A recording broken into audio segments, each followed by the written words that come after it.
soldo un cinerando ma i canestri c'erano degli luoghi, i canestri bombò e era festa 2 giorni.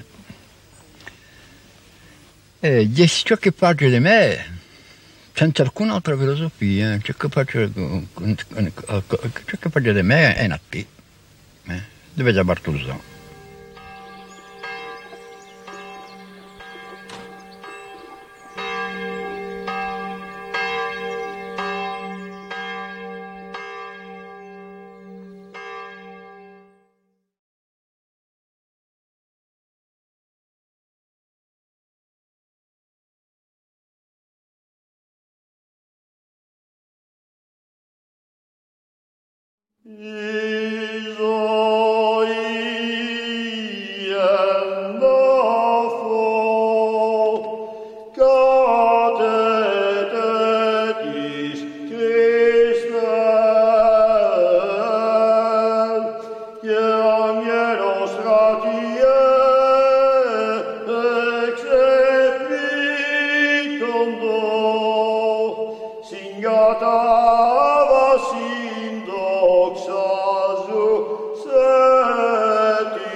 À la suite de certains événements, le roi Théodore, ayant entendu que les Juifs étaient des bons commerçants, a dit bon, ça va, je rejoins un pays qui m'accueille. Il pensait lui aussi faire des affaires, et on pensait autant de lui, on pensait faire des affaires avec Théodore. Tous les deux étaient fauchés. Les Juifs étant des bons commerçants, on va activer quand même la vie économique. Et il y a eu quand même des gens, il leur a donné des faveurs aussi. Le droit de ne pas payer d'impôts, de pouvoir se réunir, puisque dans certains pays, on leur interdisait d'ailleurs d'exercer leur religion. Il y a donc plusieurs familles qui sont venues en Corse avec la bénédiction de Théodore. Bon, alors on a bien compris, les premiers Israélites débarqués en Corse sont venus par vagues, on va dire, personnelles, et c'est au roi Théodore, au milieu du XVIIIe siècle, qu'il faut rendre justice d'avoir essayé d'implanter cette colonie. Et ensuite, donc, un autre grand personnage de l'histoire de Corse, Pascal Paul, il va lui aussi intervenir. Alors, le rôle dévolu donc aux Israélites par Pascal Paul est essentiellement commercial. Économique. Économique. Oui, est-ce que ce rôle qui touche à tout. Est-ce que ce rôle va être le même encore par la suite de l'histoire pour la communauté israélite? Ben, oui, ça a une conséquence quand même importante parce que des familles se sont implantées. Et il y a eu des mariages entre les Juifs qui étaient venus avec des insulaires, aussi bien garçons que filles d'un côté de l'autre. À tel point que de nos jours, il y a encore des noms typiquement juifs, des prénoms en particulier, et des noms de familles qui ont dérivé. Alors maintenant, on va parler de la période contemporaine, puisque c'est celle qui est la plus proche de nous, sur laquelle vous avez peut-être davantage de choses encore à nous dire. Oui, eh ben, il y a un fait quand même qui s'est produit, le décret Crémieux, 1876, au mois de juillet. Alors, M. Crémieux était avocat, il était député, il a été même ministre de la Troisième République, la toute première République. Il a incité, il a fait des mains et des pieds pour que le décret accorde la nationalité française aux Juifs. Ils sont blancs, ils sont français, ils sont... Dans le pays, il n'y avait pas encore d'immigration. Et il y a eu pas mal de Juifs qui sont venus à ce moment-là, venant de toutes parts d'ailleurs, aussi bien d'Orient, c'est-à-dire de Pologne et d'Allemagne, que d'Afrique du Nord, d'Espagne également. Et avec le décret donc Crémieux, il y en a eu beaucoup.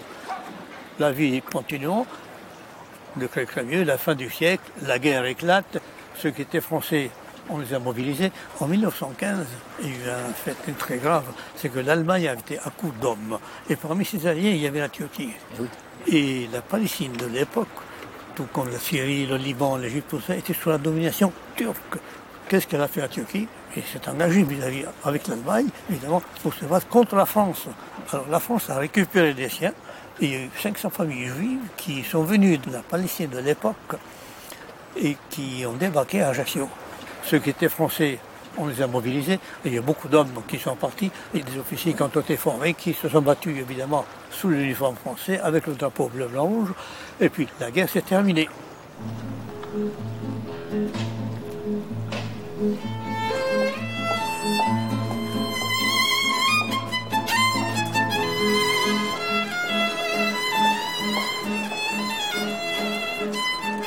La synagogue a toujours été ici, à cet endroit. Nous sommes ici devant la synagogue de Bastia, la seule synagogue de Corse.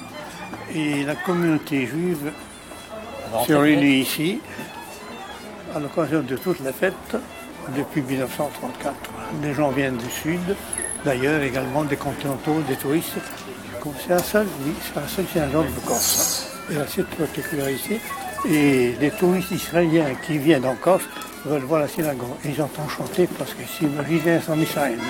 Tellement ça a été conservé selon les traditions. Un détail quand même. Normalement, les synagogues doivent être bâties, mais rien au-dessus. Une coupole, quel que soit, tandis qu'ici on a des habitations. Donc il n'y avait pas d'autres synagogues en Corse que celle-ci. À Ajaccio, il n'y en avait pas. Non. On va rentrer alors. On peut rentrer, bien sûr. Allez-y. Entrez, je vous suis, je vous guide.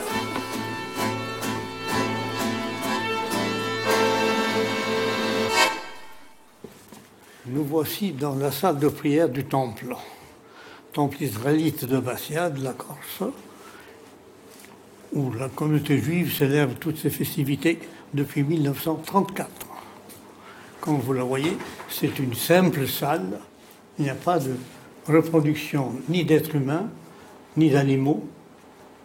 C'est tout juste si on y trouve quelques versets et ce tableau qui indique évidemment, qui rappelle aux vivants ceux qui ne sont plus là mais qui ont vécu ici ou dont les parents sont originaires d'ici. Alors, est-ce que vous pouvez nous dire si dans cette communauté de Bastia, on a eu à relever des personnalités célèbres? On a eu. Un domine toute la situation et a dominé la vie active de la communauté, c'est le rabbin Toledano qui a exercé, je crois vous l'avez déjà dit, depuis son arrivée en 1925 et jusqu'à sa mort en 60. Il est décédé le 23 août 70. À l'occasion des fêtes, évidemment, il abattait la volaille puisqu'il fallait manger cachère. Cachère, il y a un rituel pour l'abattage de la volaille et c'était lui qui était qualifié. Le seul. Alors, quand il est parti, évidemment, ça fait un grand trou. Et puis, il y avait plusieurs personnes à ce moment-là qui savaient lire autant que lui, mais qui ne connaissaient pas le rituel autant que lui. Parce que pour la lecture, on peut l'apprendre, tandis que le rituel, c'est autre chose. Alors, il y avait quand même plusieurs. Il y avait Rassan, il y avait Castoriano, il y avait mon père, Nino, il y avait Nizri, il y avait Sabag. Ah oui, vous le citez en vrac. Il y avait plusieurs qui pouvaient lire. D'accord, ça marchait. Et eux, alors, petit à petit, sont partis. Shema Israël, Adonai Eloheinu, Adonai אחד. ברור שתמונו כל המים. ואהבת את אדוני אלוהיך בכל לבבך ובכל נפשך ובכל יהודיך והיו הדברים האלה אשר אנוכי מצווך היום על לבבך ובכתר מביך ובשובך ומקומך וכתבתם להיות על ידיך והיו לטוטפות בין עיניך וכתבתם. Je vais vous montrer le Echal, c'est-à-dire l'abri des Sepharim. Un Sefer Torah, c'est un livre de la Torah, le livre de la Torah, qui est à l'abri d'au moins 3 rideaux. 1, 2, 3. Là, voilà, nos livres principaux. Et 3, identiques. On le sort le samedi à l'occasion de certaines fêtes, de nombreuses fêtes, mais toujours la même règle. Il faut que ce soit un jour de fête vrai et qu'il y ait minyan. C'est-à-dire pour l'homme, 10 hommes.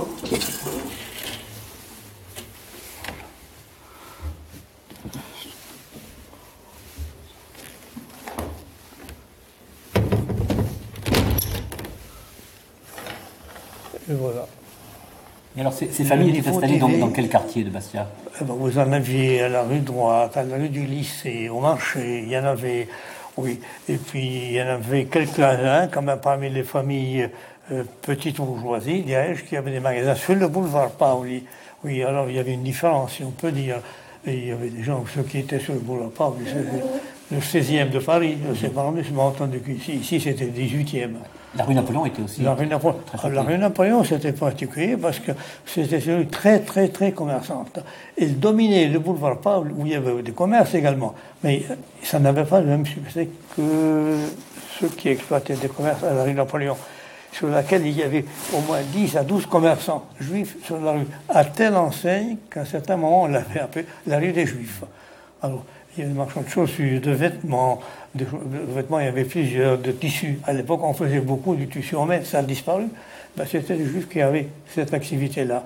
Alors, est-ce qu'on peut penser que la communauté israélite était parfaitement intégrée à la population baskiaise? Il n'y avait aucune différence. Non, de ce côté-là, absolument rien.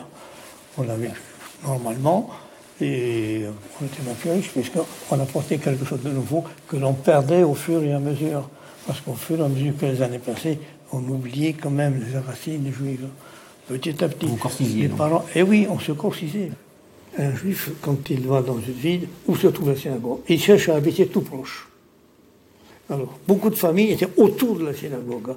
Et une des preuves, je crois, de cette intégration, c'est que beaucoup de juifs bastiais parlaient corse, et parlent corse. Io parlo corso, come i ossiaci.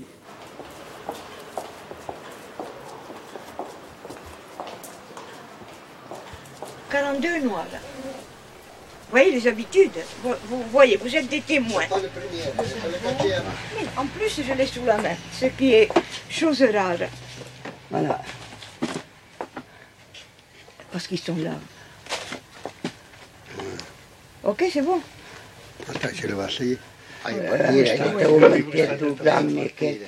Elle a già sempre in piedi. E mi ha donné ancora due... Mettez par terre, oui, mieux. Mettez en terre. C'est toujours les mêmes. Hein. Oui, oui. Qui c'è un giro di pelle che stava qua. Je suis née à Bastia même, oui, bien sûr. À quel endroit? À la rue droite. Carudio di Rito. Carudio di Rito, exactement. Voilà. J'ai été à l'école jusqu'à 13 ans, pas beaucoup. Hein. Et puis après, comme je suis l'aînée de la famille, d'une famille nombreuse, 8 enfants, donc mon père a eu besoin de moi et tout de suite, à l'âge de 13 ans, j'ai commencé à travailler avec lui au magasin. C'était un magasin fabrication de chaussures au boulevard Auguste Gaudin. Voilà. Après, il y a eu un peu la guerre, on s'est arrêté un peu. Oui. Voilà. Et ensuite, vous êtes dans ce magasin depuis? Depuis 1951. Mais moi, voilà, 1951, à la rue Napoléon, où... Eh ben, jusqu'à maintenant. Et alors donc, dans cette rue Napoléon, vous avez connu beaucoup de commerçants de la communauté israélite? Tout à fait, tout à fait. Alors, bon, on commence en bas, comme ça c'est mieux. Il y a les magasins Saba, le magasin Toledano, Et les magasins Cohen, à la rue Napoléon, il y avait 3 magasins Cohen. Bon, un, il a disparu, nous sommes restés, mes cousins et moi. Dans quelles circonstances et à quelle époque votre père s'est-il installé à Bastia? Oh, ils sont arrivés très jeunes, donc entre 1914 et 1920. Donc je pense que votre famille et votre père faisaient partie de ces gens qui sont venus, comme un certain nombre de la communauté israélite de Bastia, C'est exact. et qui sont partis de Tibériade Oui. consécutivement Oui. à cette guerre 14-18, où donc Voilà. Exactement. beaucoup ayant la Vous nationalité avez française. la Turquie. Oui, C'est la Turquie. Voilà. Beaucoup de ces gens donc, avaient la nationalité française, ils ont Oui. donc participé Oui. à la guerre. Et ensuite, ils ont eu le choix de rentrer en Israël, enfin, ce qui n'était pas encore Israël, bien sûr, qui était la Palestine, toujours. Et cette communauté de Tibériade, donc, on a quelques exemples de personnes qui sont revenues se fixer à Bastia. C'est vrai. Oui, c'est Et exact. donc, certainement, votre père faisait partie de cette communauté. Tout à fait. Oui, tout à fait. Voilà. Il y avait la famille Nino, la famille Toledano, la famille Ebghi, la famille Imo. À l'époque, il y avait une très belle ambiance parce qu'il y avait beaucoup de jeunes. Je vous dis les jeunes, par exemple, de 13 ans, 15 ans, 16 ans. Là, nous étions plus d'une trentaine et on était un groupe. Et puis, on a été contacté par, je ne sais pas trop vous dire quoi, les communautés de Paris, de Marseille. Et on faisait partie d'un groupe, on partait en vacances. Un mois, une fois, nous avons été jusqu'en Suisse.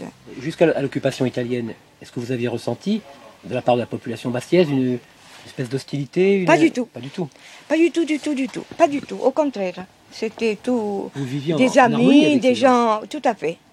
Tout à fait. Même lorsque j'allais à l'école, j'ai jamais entendu une phrase ni déplacée ni rien. Au contraire, les élèves de ma classe venaient à la maison, maman préparait le goûter. Moi, j'allais à l'école à la rue Campanard. Donc, c'était déjà très familier.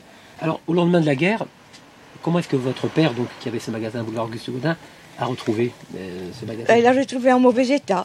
Il a recommencé à travailler un peu avec une équipe corse, des bons cordonniers. Et il a travaillé un peu, pas beaucoup, parce que, comme je vous ai dit, il était fatigué. Il faisait des chaussures pour les bergers, des chaussures entièrement faites main, Voilà, parce que lui, cousues il main. fabriquait. Lui, il était fabricant. Ça, je me rappelle. Les ouvriers qui faisaient le trou dans le cuir et puis avec la laine, l'outil du Oui. cordonnier, n'est-ce pas? C'est bien ça. Et puis tout cousu à la main, au spag, ou comme ils disaient les Corses. Et voilà, il avait une petite clientèle Alors, qui venait surtout carrément acheter sur ces chaussures? mesure. Les bergers des villages, Oui. de tous les villages. Attendez, nous avions beaucoup de clients, des amis après, bon, de Olmo, de Moltifao, Castifao, de Loreto, du Niolo. Le plus c'est du Niolo. Oui, donc des les gens, bergers, là. des Voilà. bergers, des gens qui travaillaient en campagne. Voilà, qui Alors donc, travaillent. vous avez dit que ce magasin a été en mauvais état. Vous Oui, dites qu'il a été pillé pendant voilà, tout à fait, il a été pillé, mon frère. par les troupes d'occupation, vous pensez? On n'a jamais su. Jamais su. Hein, on n'a jamais su. Et puis mon père, c'était quelqu'un qui ne cherchait pas Oui. ni des noises, ni de poser des questions. Il est rentré et puis dans son magasin et c'est tout. Vous nous avez dit que votre père était donc arrivé à Bastia en 1914. Et donc il est resté toute sa vie ici. Je suppose qu'au bout d'un certain temps, il avait la pratique du corse. Il parlait corse. Tout de suite, tout de suite. Lorsque mon père parlait corse, c'était pas un corse comme... J'allais dire quelque chose, vous voyez, maintenant, ça, ces jeunes journalistes qui parlent corse à la télé, c'est pas ça du tout. Et moi, j'étais obligée de parler corse parce que toute jeune, avec les clients qui venaient au magasin, vous savez, les bergers à l'époque, ils parlaient pas beaucoup français. Alors c'est là que... On apprend sur le tas, bien sûr. Voilà. Alors, la communauté ici installée, bon, elle vivait comme elle pouvait, en essayant de respecter les règlements propres à sa communauté. Est-ce que, par exemple, vous arriviez à manger cachère? C'était très difficile. Mais quand même, il y avait quelques familles qui faisaient cachère. Alors, par exemple, pour les fêtes de Yom Kippour, il y avait une équipe bénévole qui partait sur Nice et qui apportait les viandes, les poulets, tout ça caché. Mais pratiquement, ça durait quelques jours pour les fêtes. Mais quand même, il y avait quelques familles qui étaient cachées. Et chaque semaine, ils recevaient des paquets de denrées alimentaires de Paris ou de Nice. Combien êtes-vous à peu près maintenant de familles israélites sur Bastia? Une vingtaine. Une vingtaine. Oui. Alors, vous avez été une centaine à l'époque. Oui, bien sûr. Oui. Alors comment expliquez-vous cette déperdition, on va dire? Les gens qui sont partis Oui, beaucoup. Les vieux sont décédés, je vous ai dit tout à l'heure. Bon, les jeunes... Il y a des jeunes qui ont quitté définitivement la Corse, vous pensez quelques jeunes, oui, une fois qu'ils se sont mariés et tout, ils ont quitté, ce qui fait que maintenant, la communauté, elle est très restreinte. Restreinte, une truc de famille, c'est... oui, c'est pas beaucoup, hein.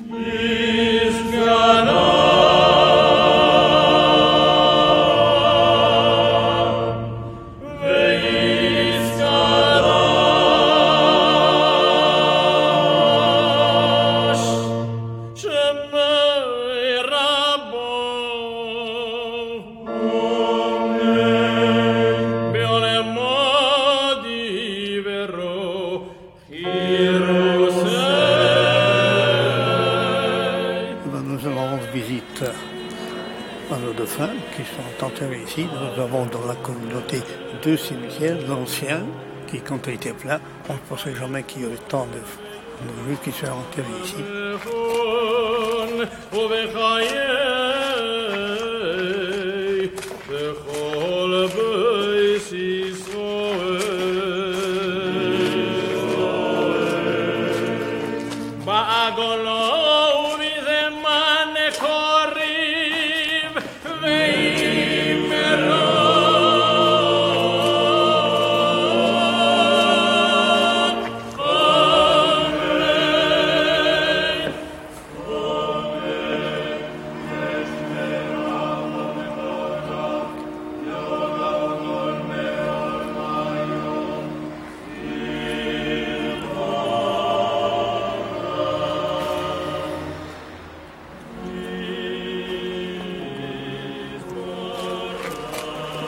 Inconnu.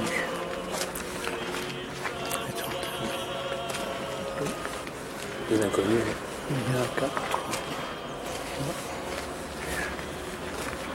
Alors, nous sommes donc dans le tout premier cimetière, tout premier carré israélite. Exactement. Il faut qu'il soit délimité. Et normalement, s'il y a moyen de faire encadré par un mur. Parce qu'à l'intérieur,